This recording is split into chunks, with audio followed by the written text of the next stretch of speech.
સમગ્ર દેશ અને ગુજરાતમાં સાયબર ફ્રોડના કિસ્સાઓ સતત વધી રહ્યા છે। લોકો લોભામણી સ્કીમોમાં આવીને લાલચમાં આવીને વિવિધ પ્રકારની છેતરપિંડીનો ભોગ બની રહ્યા છે, જેના કારણે લાખો અને કરોડો રૂપિયા લોકો ગુમાવી રહ્યા છે।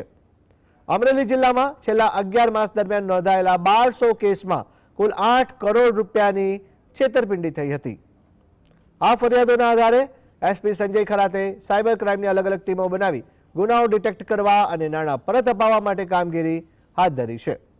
જિલ્લા પોલીસે અત્યાર સુધીમાં ગુમાવેલી રકમના લગભગ 10% એટલે કે 70 લાખ રૂપિયા જેટલી રકમ અરજદારોને પરત અપાવવામાં સફળતા મેળવી છે। અત્યાર સુધીમાં 42 જેટલી રૂબરૂ ફરિયાદો પણ પોલીસ દ્વારા નોંધવામાં આવી છે। છેલ્લા 11 મહિનામાં જે 1200 કેસીસ 29 પોલીસ પાસે આવેલી છે, આમાં જે કુલ રકમ લગભગ 8 કરોડની રકમની આપણા અમરેલી જિલ્લાવાસીઓ સાથે છેતરપિંડી થયેલ હતી। આમાં જે 29 ઉપર તમે જ્યારે ફોન કરો અને જ્યારે તમારી સાથે બનાવ બને જેટલું વહેલું તકે ફોન કરો ત્યારે એ શક્યતા વધવા પામે છે કે તમારા જે પૈસા ગયેલા છે એ પૈસા ફ્રી થશે અને તમને વધુમાં વધુ તમારા ગયેલ રકમમાંથી રકમ પરત મળે છે। તુજકો અર્પણ તેરા તુજકો અર્પણ હેઠળ કુલ 70 લાખ રૂપિયા આ અરજદારને જે સાયબરના ભોગ બનેલ છે એમને પરત આપેલા છે।